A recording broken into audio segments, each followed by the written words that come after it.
Muy buenas tardes para todos los seguidores y amigos de Pacífico Noticias. En esta emisión especial de hoy jueves 20 de julio nos encontramos aquí en las salas de Cine Colombia de la ciudad de Cali, en donde en estos momentos se estrena el documental El silencio de los fusiles de la directora colombiana Natalia Orozco. Hablamos con algunos de los espectadores de esta producción cinematográfica y esto fue lo que nos dijeron acerca de una de las creaciones artísticas más importantes en el cine colombiano, que habla sobre el fin del conflicto armado en Colombia. ¿Qué le pareció El silencio de los fusiles? Pues muy objetivo el análisis y muy conveniente para la gente que lo pueda venir a ver. Y muy conveniente para la paz, desde luego. Es una visión muy humana de la guerra. Yo creo que es momento de que la población del país empiece a desarmar los corazones. Ya las FARC han dejado sus armas, el gobierno estamos a la espera de que cumpla, pero es importante que la sociedad civil asuma este proceso como suyo. La verdad me gustó mucho, me parece que es una información que nos hace falta del proceso, o sea que fue muy importante que existiera alguien que retratara todos estos sucesos en orden, con una lógica distinta a la que teníamos nosotros aquí como de lejos, como la perspectiva que nos dan los medios y como lo que queda entre el rumor. Es una versión muy crítica de todas las partes que hicieron parte del proceso y que es eso, es como la información que necesitábamos de pronto para ponerle como final y asumir lo que se viene de ahora en adelante. Precisamente hablando de esta película El silencio de los fusiles, nuestra compañera Diana Jaramillo habló en exclusiva con la directora de este documental, Natalia Orozco, acerca de cómo fue el trabajo de realización de esta producción cinematográfica y lo que espera de que se proyecte en las principales salas de cine del país. Esta es la entrevista de Diana Jaramillo con Natalia Orozco. Hola, los saludo desde la sala de redacción de Pacífico Noticias. Hoy en nuestra edición especial del 20 de julio tenemos con nosotros vía Skype a Natalia Orozco, periodista y directora del documental El silencio de los fusiles. Hola Natalia, bienvenida a Pacífico Noticias. Cuéntenos cómo nace esta producción. Este documental nace cuando yo estaba terminando la primera película que hice de guerra, que fue una película que hice en África del Norte durante la caída de Muammar Gaddafi.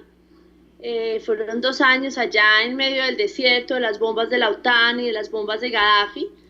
Y cuando estaba terminando ese proyecto, comienzan a filtrarse los rumores de que delegados de las FARC y delegados del gobierno de Santos se estaban encontrando secretamente con el auspicio de Hugo Chávez. Y entonces yo entendí que después de 15 años de periodismo, 6 de corresponsalía de guerra entre esos 15 años, si esa opción era cierta, si eso sí estaba sucediendo, los próximos años de mi vida estarían marcadas por esa apuesta que sin duda, por el contexto nacional e internacional, para bien o para mal, era un momento histórico para Colombia y para América Latina. Y ahí decido, después de 17 años de vivir por fuera de Colombia, viajar aquí al país, después viajar a La Habana y empezar esta aventura en la que ya van a ser casi 5 años.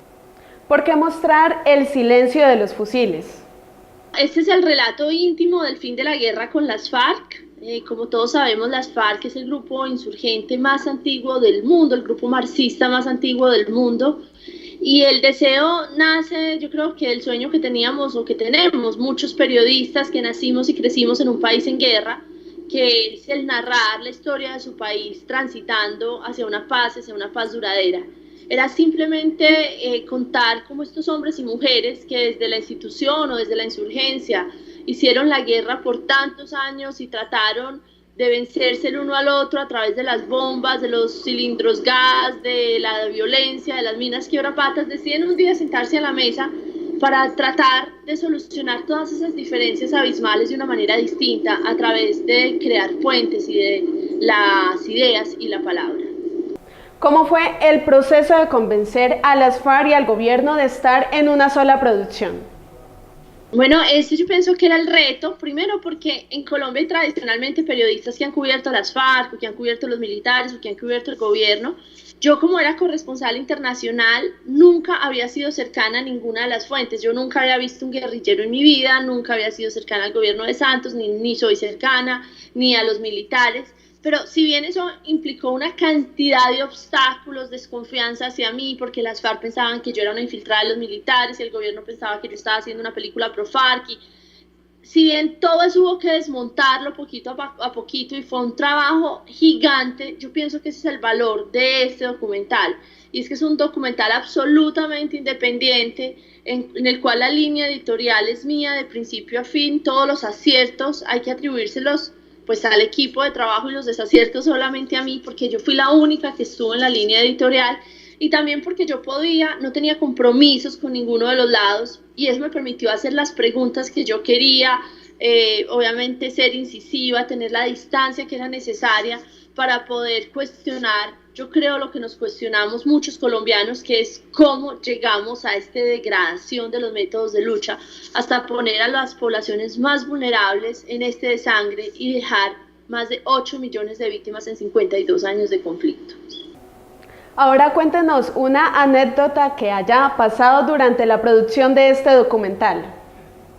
Todo era fuera de lo común. Este documental, durante 4 años, nada de lo que planeábamos en los rodajes salió como queríamos. Fueron 4 años en el que estuvimos navegando en la incertidumbre, en la que descubrimos hombres y mujeres que, bien sea desde las fuerzas militares o desde la guerrilla o desde otras instituciones, habían hecho cosas monstruosas, pero que se presentan como seres humanos. Siempre detrás de esos actos monstruosos hay unos seres humanos frágiles, vulnerables, que no justifican lo que hicieron, pero sí que permite tratar de darle una lectura diferente a lo que es el conflicto, lo que ha sido el conflicto colombiano.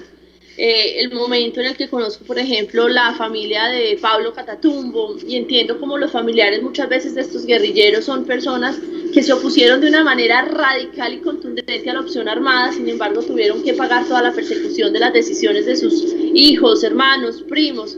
Cuando conozco, por ejemplo, la humanidad de algunos militares como el general Javier Flores, cuando yo, que pensaba que no había ya esperanza en la clase política colombiana, me siento frente a un hombre como Humberto de la Calle y descubro una persona íntegra, y al mismo tiempo irlos descubriendo como seres humanos, con sus fragilidades, con sus miedos, con sus momentos de angustia. Todo era absolutamente surrealista. Sabemos que fueron 4 años de un arduo trabajo de investigación. ¿Usted a quién le dedica este documental? Desde un principio yo dije, este documental está dedicado a las víctimas. Para mí las víctimas son los grandes héroes de esta historia y son para mí los que deberían de tener la primera y la última palabra sobre qué concesiones se hacen y no se hacen. Pero yo sí tengo que decir que uno de los momentos más conmovedores del rodaje se dio cuando yo vi a esas víctimas llegar a ver a sus verdugos, y cuando hablo de verdugos hablo de la gente de las FARC, la gente de las Fuerzas Armadas, la gente de las instituciones. Fueron y dijeron: yo perdono, yo no olvido, pero perdono, y salieron con esa grandeza y esa humanidad a ayudarnos, a jalonarnos a los otros colombianos a que pasemos la página. Entonces está dedicado sin duda a esa grandeza y a esa humanidad de las víctimas, a esa lección de generosidad que nos dieron a los colombianos, pero también al primer camarógrafo que tuve, que era mi gran amigo, mi mejor amigo hace 20 años, con quien inicié este proyecto, y que 2 años después de haber iniciado se lo lleva un cáncer muy agresivo. Está dedicado entonces a esas personas que, como Alejo, con su cámara lucharon por un país mejor, o a las víctimas que de su dolor están haciendo una resiliencia para darnos ejemplo a los colombianos, a quienes aún hoy nos queda muy difícil aceptar que la guerra se degradó a este nivel y que aún así tenemos que pasar la página y continuar. A pesar del avance que ha tenido el proceso de paz, ¿usted qué les dice a los que aún no creen en él? Yo digo que los entiendo. Yo entiendo la polarización que hay en el país, pienso que es comprensible, no es deseable, pero es comprensible. Hay que pensar que fueron 52 años de guerra, excesos y crueldades desde todos los lados cometidos por la guerrilla, por los militares, por instituciones del Estado. Hubo demasiada indiferencia de la clase media, de la clase privilegiada. Entonces yo les digo que los entiendo. Pero lo único que yo le pediría a los colombianos es que expresemos esas diferencias con respeto, con serenidad, con un espíritu constructivo. Toda diferencia, toda crítica que haya a los acuerdos de paz es válida y tiene que tener cabida en esta Colombia en la que tenemos que podernos expresar todos. Yo pienso que todas esas personas que se oponen porque se opusieron a la violencia, por ejemplo, que cometieron las FARC, deben de demostrar con su actitud que se oponen a la violencia también con sus propias maneras de reaccionar, de expresarse, de decir lo que sienten frente a las concesiones que se hicieron.